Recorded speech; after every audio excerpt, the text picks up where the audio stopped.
Hello and welcome to another episode of Sports and Songs podcast. This is season 6, episode number 18. Andy, tonight's the sports edition. Yes, spring training is going for Major League Baseball. Got some news on that. High school tournaments, some ending, some beginning coming up. We got stuff on that. A lot of stuff going on. The state high school tournaments. March Madness is in full swing. The boys hockey just wrapped up, and all that's left now is the two basketball, girls and boys, and that is it. We're going to go to women's basketball, college basketball, Big East. Here's a trivia question. Yes. The Big East, which is UConn, Villanova, Creighton, Georgetown. Big East Player of the Year this year was Paige Beckers. She's won it now 3 times. Local Hopkins native from Minnesota has won it 3 times. Here's the question. She's the 4th female player in Big East history to win it 3 times. She's the 4th. Where are the other 3 from? Okay. And I know we talked about what college are the other 3 from? And I know so we we'll get to the answer at the end. Pre-show meeting. It's tough to do this, and then we'll get to it also with the number of men in the Big East. Because the men's had so many, the Big East used to be the school back in the 80s with Georgetown, St. John's, UConn, Seton Hall, Villanova, Seton.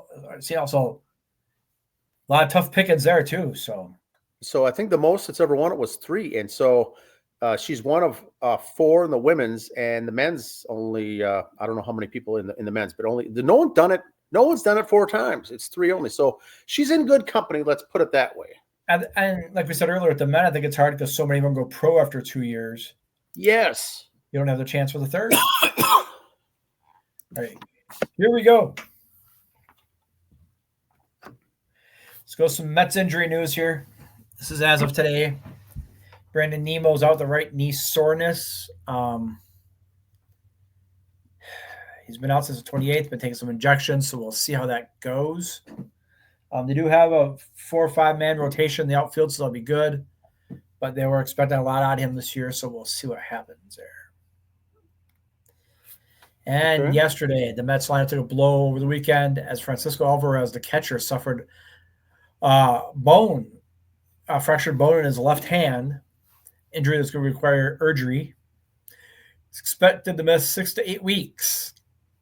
So that's going to be tough to come from behind. That's 2 months out of the bat. April, May, gone. He's not the biggest stick in the lineup, but the pitchers all love him. He calls a great game. So we'll see how this goes.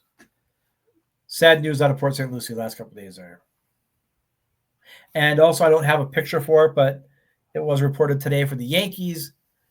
Garrett Cole's got to have Tommy John. He's done for the year. Yes, and that that injury was during the Twins game, right? He was pitching against the Twins, got injured. They didn't know how serious it was. Just today, it was all over breaking news that this isn't 4 or 5 months. It's Tommy John. It's the entire year plus. Yep. Breaks my heart. Very impactful for a Yankees team that I think will be struggling with the rotation. They got some good players, but they got some injuries hitting them too. So they have a tough time. That's going to be very interesting to see how that all shakes out. Girls high school state basketball, Minnesota. Here we go with the lineups. Okay. 4A. There we go. We got White Bear Lake, the 8 seed, Maple Grove, 1 seed. They'll play on March number 12. And then Brainerd and Lakeville North, the 5-4 matchup. Anoka Eastview and the Chaska and Hopkins playing. Okay. It's March 12th at William Arena. 3A. Stewartville and Benilde St. Margaret at the Pavilion.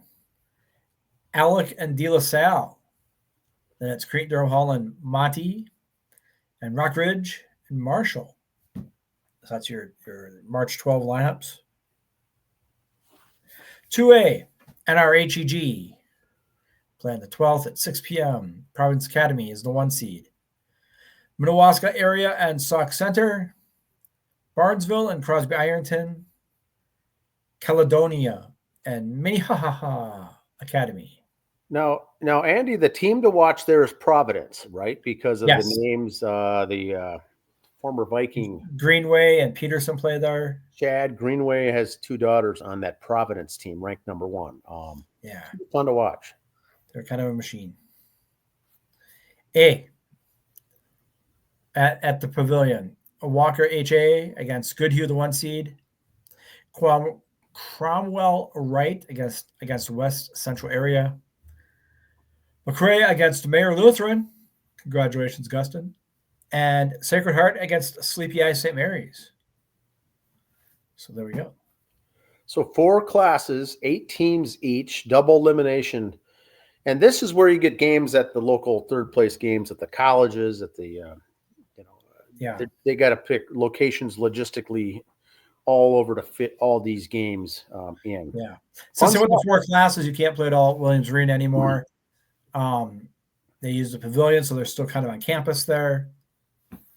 But it's fun, but double check before you go your locations to make sure you're right when you head into the. Yeah, don't just assume state tournament go one way. Parking is going to be a bear with both of them, so watch your signage. Oh, tournament parking here. No, you might be at the wrong one. So watch your signage. Be careful, have fun, and remember, it's just a game. Boys hockey, here we go with the finals. Here we go. Hey, East Grand Forks, just like I said. You predicted it. I called that one. I admit that I felt pretty good about that one. Although Orono taken third. I was afraid they'd be East Grand Forks and Orono, but St. Cloud Cathedral kind of took care of that business right there. And so there we go. And then Moorhead is your AA champ. Edina takes third. St. Thomas Academy is my pick there, and they ended up getting 4th place. So can't win them all. But Moorhead and Stillwater, that was a great game. 7-6, and really for a while it wasn't that close till the end of the third. Stillwater kept chipping away and coming back, and Moorhead have a 3-goal lead. That was a 2-goal lead. Another 3-goal lead, then a 2, then a 1, and then so Moorhead got 5 goals in the first and won 7-6. So now this isn't a trivia question, but Andy, last time when the girls were playing, both championship games went to overtime. Here, the first game, Class A, went to overtime. So 3 straight championships, and then the night game, this one didn't, but it could have. And here's a bonus soapbox on here. I mentioned this on the Facebook. I think I know.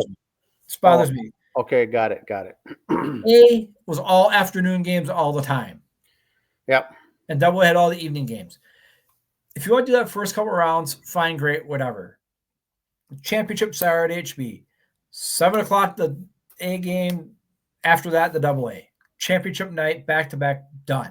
I agree. So I was a little bitter about that. And Jim Erickson did a great job announcing the games. The other guy he had with him, I don't know who it was, drove me nuts. Okay. Every other word, every sentence. That's an NHL-style play. They do that in the NHL. You see a lot of that in the NHL.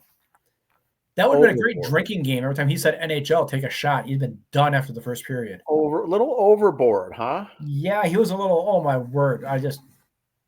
I muted after a while because it was just getting sickening. Pat Royce. I'm sure we've all heard of this. Made some comments on the social media. People went after him. He took it down. I did not give him the benefit of the doubt to actually look at what the quote was. Anyone who knows Royce for more than a week, not making excuses, but that's Royce. He meant nothing by it. He just kind of pushes that border with the old man, the old school talk. If you've listened to his radio show from any time back in the day, he's always referred to the White Sox as the Mighty Whiteys. Okay. That could be, but that's not a racial term talking about the White Sox. He just called them the Mighty Whiteys. They were a mighty team, and they were the White Sox. And he's just always called them that. He's always kind of, and I don't think he pushed it to be edgy. He's past that. He doesn't need to be edgy to get the readers, the followers, the podcast listeners. It's just the sissies nowadays took it wrong, which means 2 things. Either A, people got to grow up, or Pat's got to just retire and just get away. Just stick to your podcast, quit writing. You can say what you want on your podcast, and no one will call you anything. And Yeah. if you know anything about Pat Royce, to say he's racist is the stupidest thing in the world. Yeah, Royce is, and I've actually made that a post a couple times that this is a guy that should retire. It's going overboard with just the old man, and I'm just an Yeah. old grumpy old man making posts. Yeah. I can't follow the guy. I can't read his posts. Yeah, it's anymore. not even funny anymore. If he sticks to sports, I think he'd be fine. But his crossover things that he talks about and discusses, it's too much. It's I cannot listen to it. I don't want to call him brain dead, but he looks so bad and uneducated when he makes posts about these kinds of things. Yeah. He's a smart guy, and he's very good in sports. One of the best writers of all time. Stories he can tell. I'd love to listen to hear him just tell stories all day. But yes, very good for sports. When it comes Yes. to baseball, town ball, hockey, basketball, sports. But yes, a very negative. You can't get anything positive out of him about the Twins, local sports, things like that. It's so bad. I don't feel bad that he left or took his post down, because I think we all saw it coming. So is this account done? Then it's just completely done. Okay. Tell you But just to reiterate, for sports, he's a good follow for sports. Yeah. Deletes his Twitter account, so the whole account is gone. Now, does that mean he might come back with something different? He might just put all the effort into his podcast. Yeah, maybe that's the way to go. Because yeah. I mean, like I said, I'm not defending what he said. I don't even really know what he said. I just assumed it was Royce being Royce.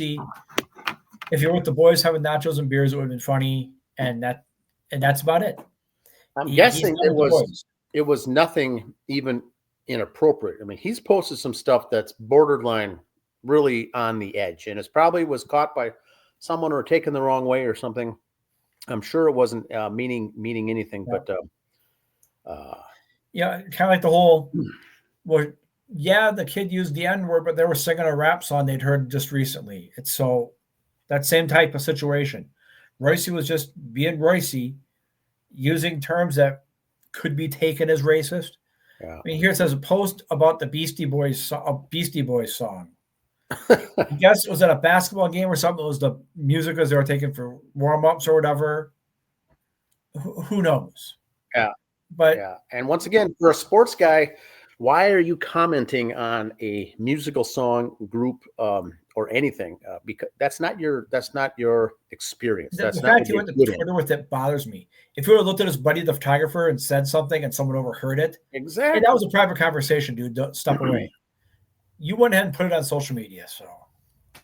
Yeah, he's another one that he could have, and it's been suggested before that if he would have had a separate Twitter X account for his personal beliefs and things, and then one for his sports, and separate the two, I think it would have been just fine. Right. Because he does have followers. He does have people who like his personal stuff and agree with him, and he's got the sports fans. But he co-mingles and puts everything into one. It's a tough follow. So that's why we have a sports show and a songs show. We try not to cross those things. Yes. He should learn from us. The old man should learn from us. He should. All right. Umpire called ball. It was overturned by the ABS system, and that's where the pitch was. Now, you ask for automatic review. This is what you're going to get. Mm-hmm. That's a strike. It hit the corner.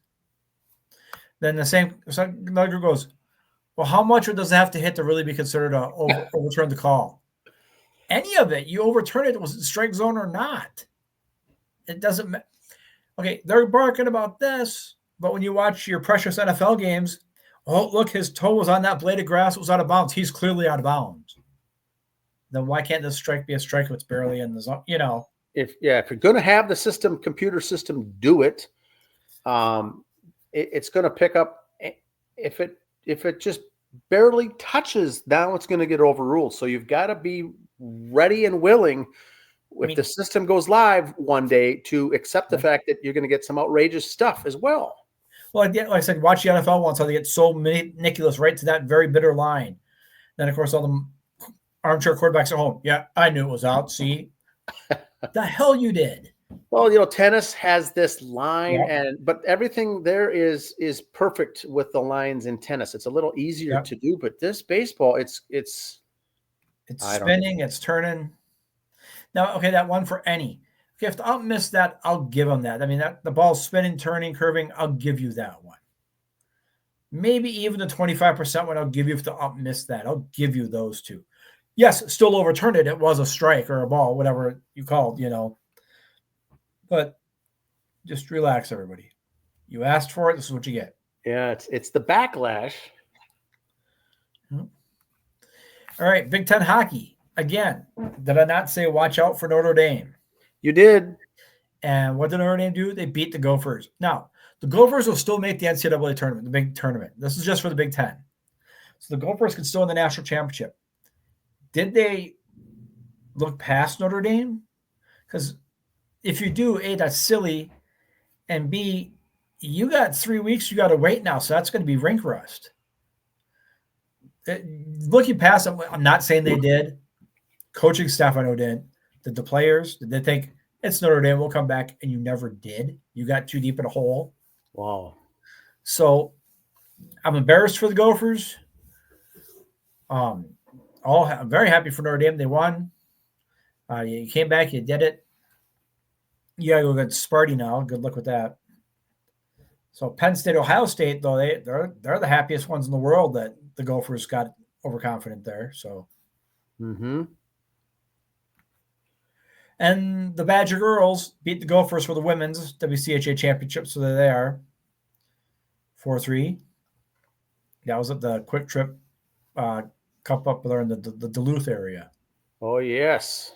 Amsoil Arena. Yes. OV Watch, he's at 9 to go. Now, I was talking to someone today, talking to cousin Tony about this today. He's a big OV guy. And the one stat I brought up now, this is a stat from yesterday, so the goals are off, but just get over it. He's going to be doing the same amount of games. At the time of this stat, he was 9 behind and had played 16 less games. Jeez. You hear some of these guys, oh, he broke the point record, but yeah, he played 2 seasons more. Or, basketball, they had the 3-point line in there. This is going to be pretty apples to apples right here. So that's why I'm very excited for this record to be broken, because it's going to be pretty apples to apples. So you don't see that very often. Christopher Bell, this is not a repeat. 3 weeks in a row has won NASCAR.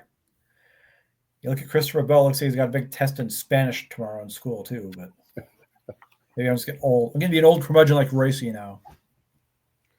Yes. So here's the points. Now, Christopher Bell's won 3 races. William Byron's won the other one. But Byron has more points. If you look at that one column far to the right, DNF, did not finish. They've had 4 races. Christopher Bell's won 3 and did not finish one of them. So he's very well could have won all 4. If he didn't have that DNF in there. So there you go. There's that point. There's those points that did the top 5. Next 3 races, they go Pennzoil 400 in Vegas, Straight Talk Wireless 400 in Miami, and the Cookout 400 in Martinsville, end of March. I cooked out tonight, actually, so there.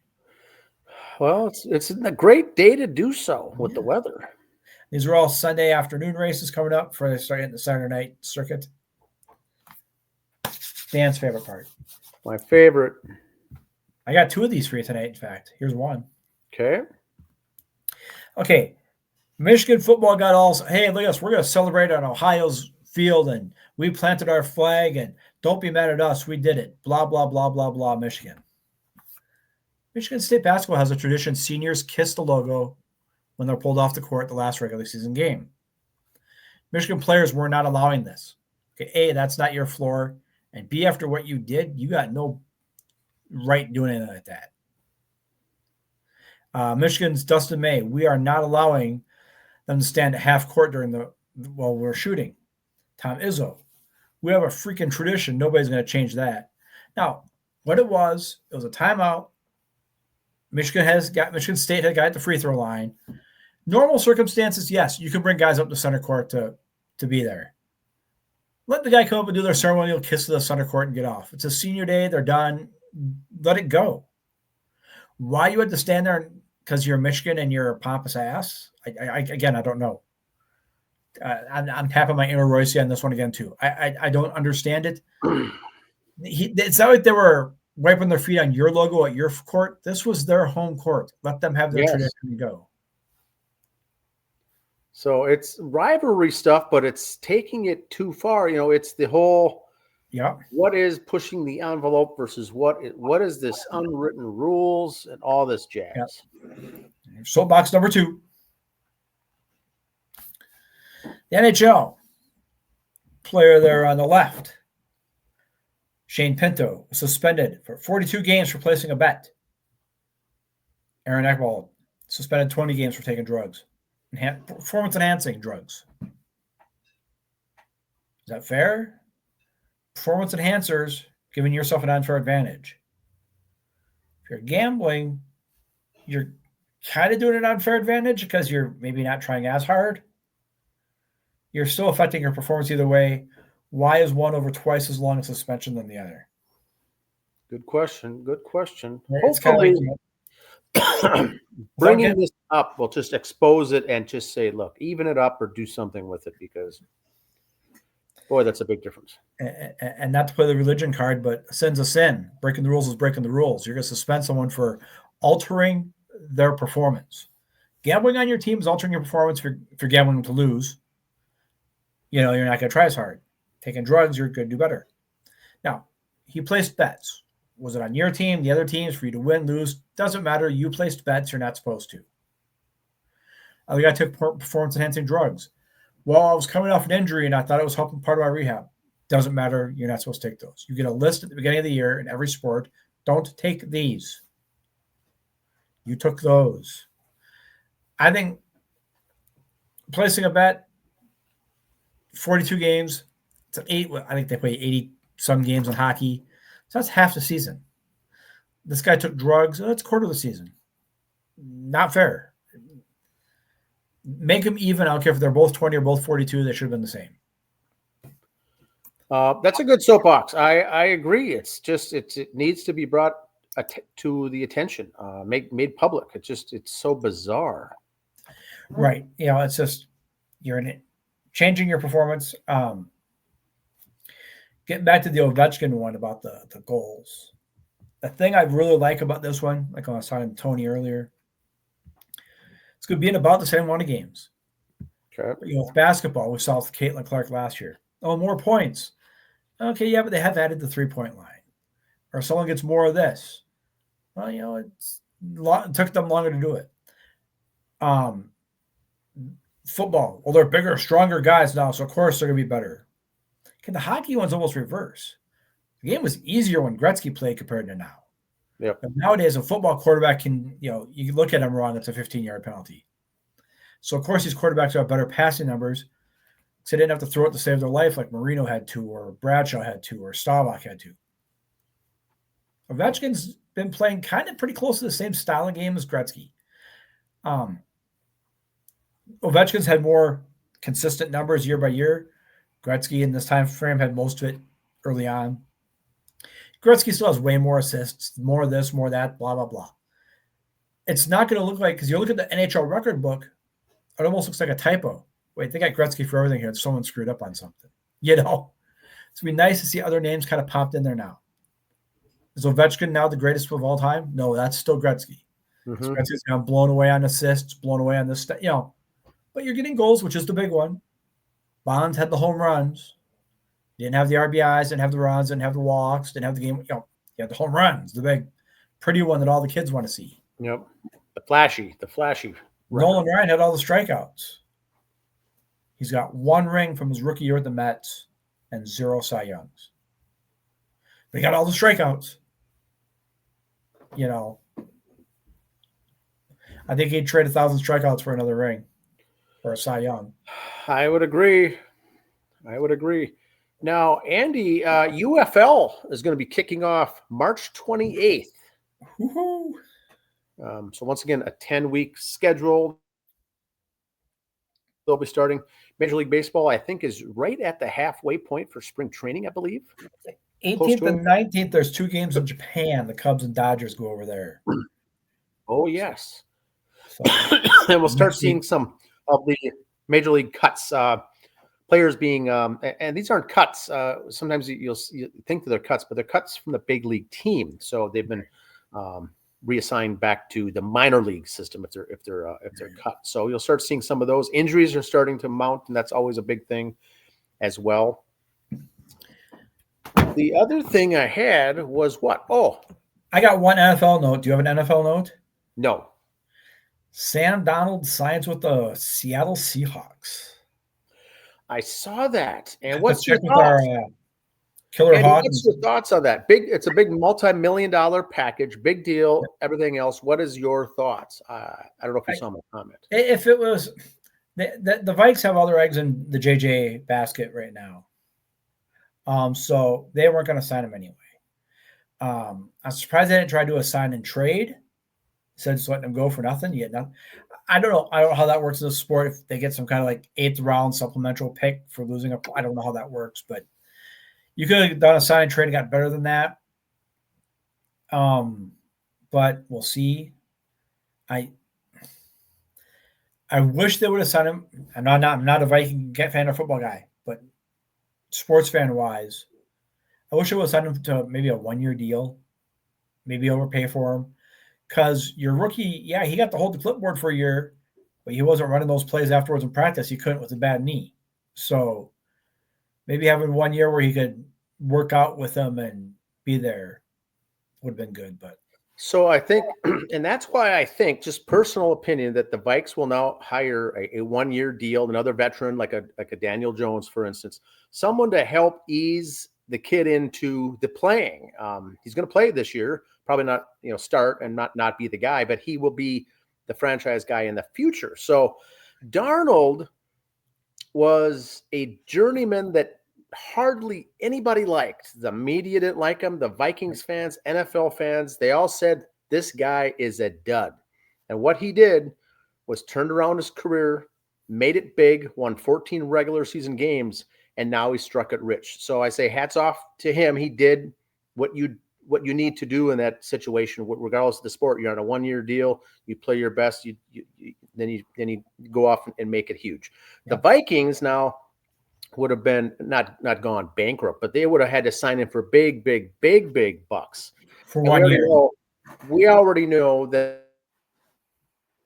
the last the 2 biggest games of the year, he couldn't perform. Was that a shot? Was that just him not playing well? I don't know. I didn't care. I also didn't care. We signed him for 1 year. We got 14 wins out of the guy. Never expected all this to happen. So he did good. So hats off. I'm glad they didn't get him back as well, because he's now bound to do bigger and better things. We got, like you said earlier, we got the JJ McCarthy. We did all this finagling on draft day to get our guy, and we got him. So I don't see us trading and getting rid of McCarthy and signing Darnold. So now we got him. So is he going to play right away and whatever? He got a year to learn. I'm sure there'll be other veterans on the staff that he'll still learn from, and maybe midseason he'll be the starting quarterback. Do you start Daniel Jones, and if you're 1-3 or 1-5 or 2-5, you pull the trigger and make the switch? Or as Daniel Jones say, he comes out, that's your plan, but he comes out and you're 5-0. Now what? See, you're going to run into the same situation. So they have to, whatever they do is sign another 1-year deal, which I'm guessing they'll do a Daniel Jones 1-year deal and do the same thing. So if they win 14 games, McCarthy's going to be on the bench again. Right? If they sign Daniel Jones or player X in there and he starts out 5-0, now what? And you get there, you make that decision, you cross that bridge when you get there, and that's the best case scenario to be 5-0. Then I don't think anyone's going to be complaining about anything if you're 5-0 at that point. Like the Vikings were 14-3, and people on every show that I listened to said they're going to win 5, 6, maybe 7 games, maybe 8 if they're lucky. They won 14. Yes, they didn't do well in the playoffs. That's a different topic, conversation for a different day, but they won 14 games with the guy that was new in the system. Yeah.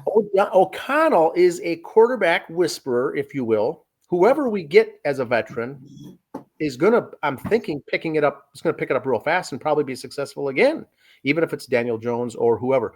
I am not too concerned at who the quarterback is to start with because we got O'Connell. You're going to go probably 500 with the veteran in there anyway, and then McCarthy's the guy anyway. So you're still in a learning curve. Your expectations are not good. You have that excuse if things go bad.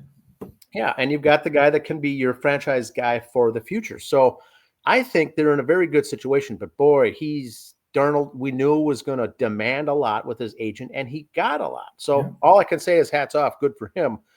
So because the name, you look at the local sites around here, the local podcasts, local this and that. They're all saying the Vikings don't sign Daniel Jones; they'll get Aaron Rodgers. Okay, don't compare Daniel Jones and Aaron Rodgers. That's two totally different athletes. I'm seeing a lot of that too. And that's just the local media trying to hype I wouldn't even get into that whole scenario. I'm seeing all this Aaron Rodgers stuff as well. Yeah, that's just clickbait. Which it could work. It could be a one-year deal. I would just say throttle back on all the quarterback talk. It's really not going to matter. You've already got Nick Mullins and some backups. You've already got quarterbacks on the roster already. It's not like you have none. So you could get by without getting a big veteran and use what you've got anyway. So it's still going to be a crapshoot. Surprised if in the later rounds they take a quarterback again, just in case McCarthy flubs or something comes up where trade bait. You know what, man? Daniel Jones is doing good again. Do we get rid of McCarthy for that one piece we need at the trade deadline or for a draft pick next year, or do we have him ride the bench 2 years in a row and see what happens there? Could be a very interesting year. So they signed Aaron Jones, the running back, to a deal. And I like that move. He's a veteran, older guy, but he gets the job done. He runs, he catches passes. He gets that extra yard. He's a good teammate guy. He's a rough, tough sledding running back. So I got no problem with that. All right, trivia question. We said at the beginning of the show, Big East college basketball player of the year. Men's is a tough road to hoe right there. The women's little easier, but Paige Beckers won it for the third time. No one's won it 4 times, but now she's one of 3 one of 4. There's 3 others who have won it. She's the 4th one to do it. Where do these other gals go to school? Where did they go to college? Where are they alumni from? Andy? There's one UConn, because I know Maya Moore did it here. Her being at the Lynx, you heard about that a lot. So that one I know. Can't remember where she played. No, she wasn't Big East. They played. The other good players I can think of, I can't remember if they were Big East. I know they weren't Big East. So it was. There be 2 others, but who else could have got 3 that wasn't a UConn? I don't know. I just know Maya Moore, and that's it. So 3 times. Maya Moore won it 3 times. Was UConn. Yep. Paige Beckers won it 3 times. UConn. Carrie Bascom won it 3 times. Also UConn. Yeah. So right there, you get 3 from the same university to be a 3-time winner. That's how good. That's how big UConn is. Yeah. The other remaining one is not UConn. It's a Villanova gal, Shelley Pennefather. Okay. Champion back in the day.